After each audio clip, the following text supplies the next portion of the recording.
I want to go back to that PDF form and want to show you something else you can do with this. We have seen that it puts it in this report,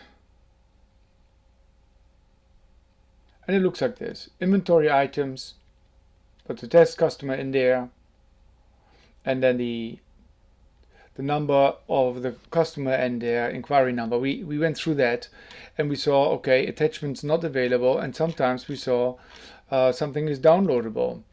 Like here, download with the URL address. I will show you now how you can change the URL address, as well as you can change the header. Inventory items. Your company may not have inventory items, but service items. So what you need to do is you go to the preferences and you go to where it says reports, which is all the way to the right side. And as you notice, I have an URL address in there, which I can change. And I may have to change it pertaining to your address. So your company may be your company, your test company, or so. And then ask your IT person what may be the right path you would upload pictures or other attachments. You need to upload them as a zip file. Only zip files can be downloadable. PDF files, I believe, are also downloadable from the internet like that. What will happen is this will be used in your report, and this will be used in your report. Change this now to service items. And the customer will see that as a URL and will see that they can click on it and automatically go to the internet, being able to download that particular attachment. I need to refresh this real quick. See this button here for refresh again. Okay, now let's see how that changed our report. I go here, I want to see. It'll put all the 565 items in there. And there it is, service items. And let's see if it has changed my URL address. And it says now your test customer, your test company. Okay, so that's how you can do it. And see here, notice it takes the reference number plus the extension zip. And that's how we'll find it. So if you do the same way, you do everything like www and so on and so forth to the /, and then you have that's all you need to do, and the system will choose the reference number plus a zip extension, which is enough for the URL. That's really nice and cool that you can customize this as well. Okay, now we have put in a lot of inquiries in specific inquiry subform, and they have been attached to this place. Let's say I have been entering a lot of information over the last week, and I was check for my customers who else may now be applicable or has an update. What can I? Who else is now interested in these items per their specific inquiry? Look at this button here. Specific inquiries. There's a question mark. It says shows only customers with open specific inquiries.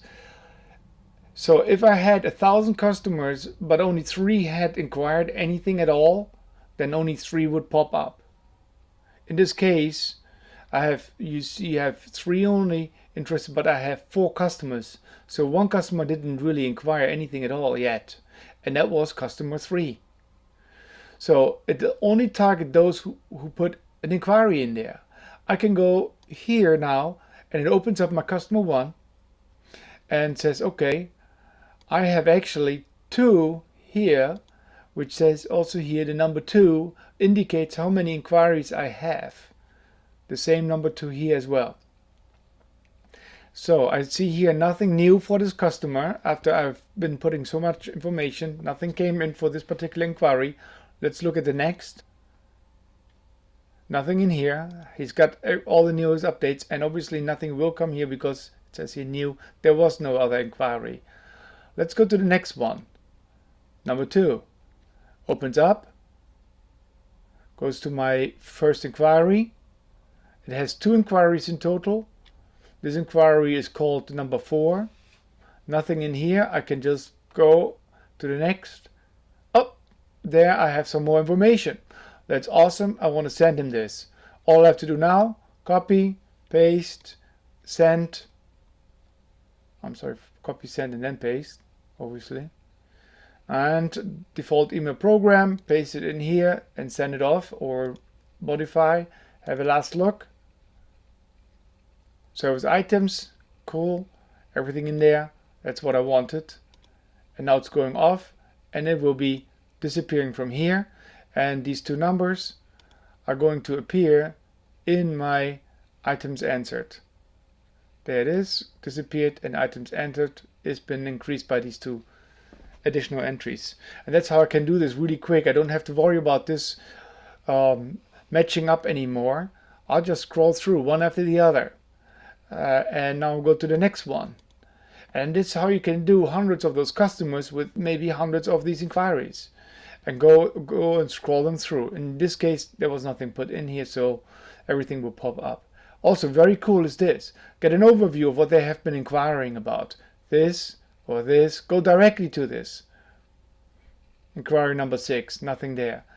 So you get emails back and forth, and they say, hey, inquiry number 6, remember Picano, do you have anything new? All you have to do is find the customer's number that he will be referring to, or you have his name or the email address.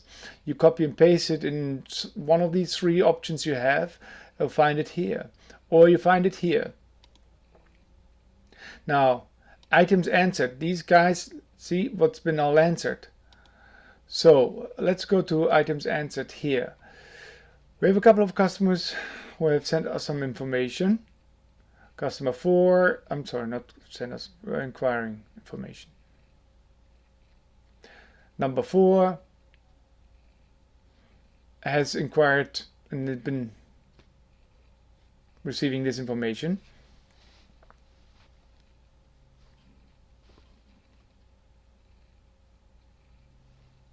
Some customers have been receiving some information in the past. They pop up here, and we progress from here. You can now decide, this is an important thing, I can put it on my scheduler. And then also I can change on. I can see if there are any values. I can notice, I can see more information down here. I can actually copy and paste a section from here and send it to the vendor.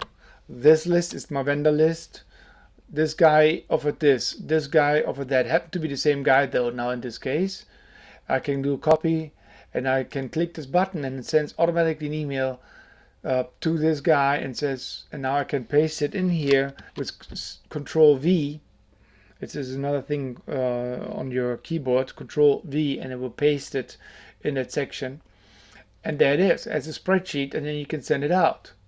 I'm not going to do this right now.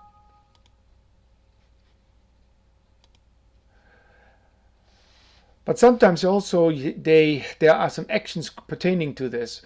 You may have a huge list here, but really only few are more interesting to the customers. So let's go in here and see what happens. On here, it'll give me sorted by the date, the last coming to the top, which reference they were interested in. I can choose from this list, and only those will pop up. And I can type in need better pictures, or I can copy and paste information in here. If I want to see a detailed look on this, see there's a hook, related field, double click, option, and I'll see the details.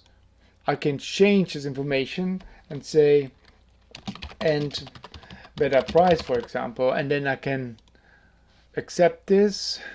I can actually also modify information on this form. I can actually make changes here as well, and here as well.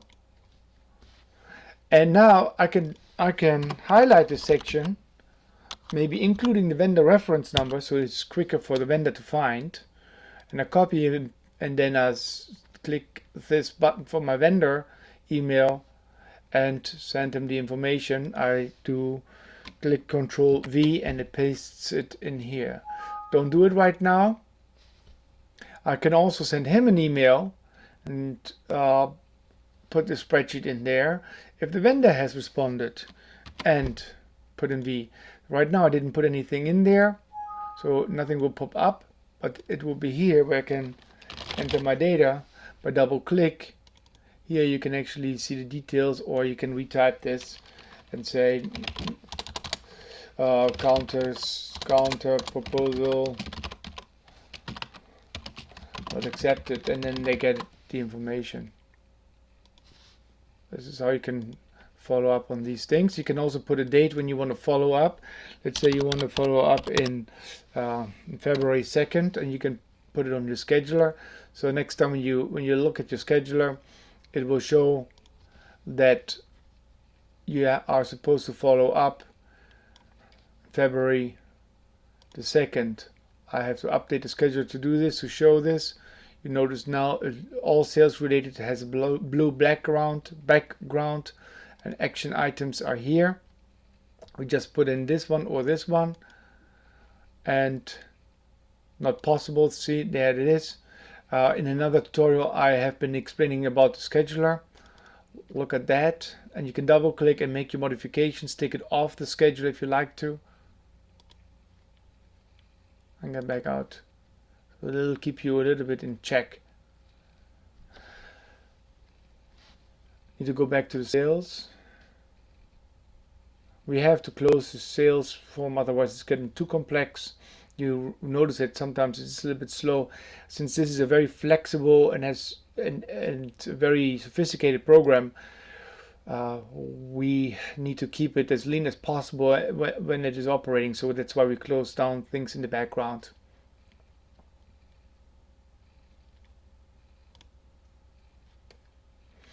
Also, items which are not required anymore for the customer may have to be archived. We don't want to deal with this anymore. We archive it. You can do it here, or you can actually also archive in this section, if I'm not mistaken. You can close it. You can also click here on, if somebody puts in a proposal, you can do that as well. Why don't we do this real quick? Let's first look at the archive, if it popped up here. F5 in this form, and it pops up. Great. Action items, I want to put in a proposal. Okay, this guy proposed 3,000, 6,000.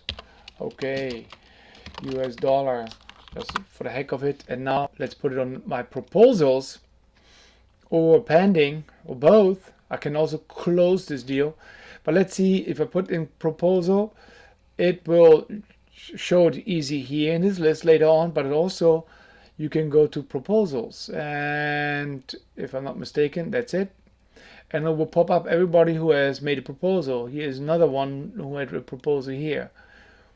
That was the one we just did, and there's another one who did a proposal, a quote, proposal, whatever you want to call it. And that's how you can keep track of those. So with buttons you can keep it really nicely under control. You're very efficient in following up on everything, and nothing falls through the crack anymore. Now this can build up really, really big. We have here 82 items. There it is, 82 items. Occasionally I say, look, they don't give you the reference number, which is a pain. So, but we know it was about the Rita. Okay, let's see what Rita does. I put in Rita here, and it will go and filter after Rita. So this helps you to narrow this down and find these things quicker. They may also have said, well, actually it was the Unilab stuff. So let's see if I had a Unilab really in this place. And yep, we got it. So that's how we can narrow this down quickly. Or they may have a reference number, and they give you that reference number. Here are all the 82 reference numbers. Only the reference numbers from your items answered. And you can choose from there as well. Now this is an end-end filter, so right now it won't show anything. But if I take this out and take this out, then it should show in my reference. There it is. And it will also filter this reference number in this box. I'm sorry, in this box, if I had one in here. So right now it doesn't show. Important is that this pops up red and tells you that that you have put in a filter here. And that means if you go to another customer, it will also keep this filter, the 1330. So if you go to another customer, I'm sorry, you cannot scroll to this way, but I can scroll to the next customer. There was none on the other side. It will keep this here. So, but it doesn't find anything. I need to take this out. Otherwise it will not find it anything. And now it will pop up again. So this is what these are for, to quickly find in here. And now you've already seen you can go forward, backward. You can also use this item to find, if you want to go in this column and you find some information, you can do it the traditional way. And people know this from Excel, working from Excel. I'm not going to go in detail on that right now. You can archive a customer and it becomes red and you know it's been archived, so you don't have to work with it, but you want to keep the information. They may come back for whatever reason. You can create a new customer by clicking on this and it will move it on. If you have entered data and you need to save them in between, you can use this button. You can undo, you can refresh. I'm going to make another video about the rest of it. I don't want this video to become too big, too long.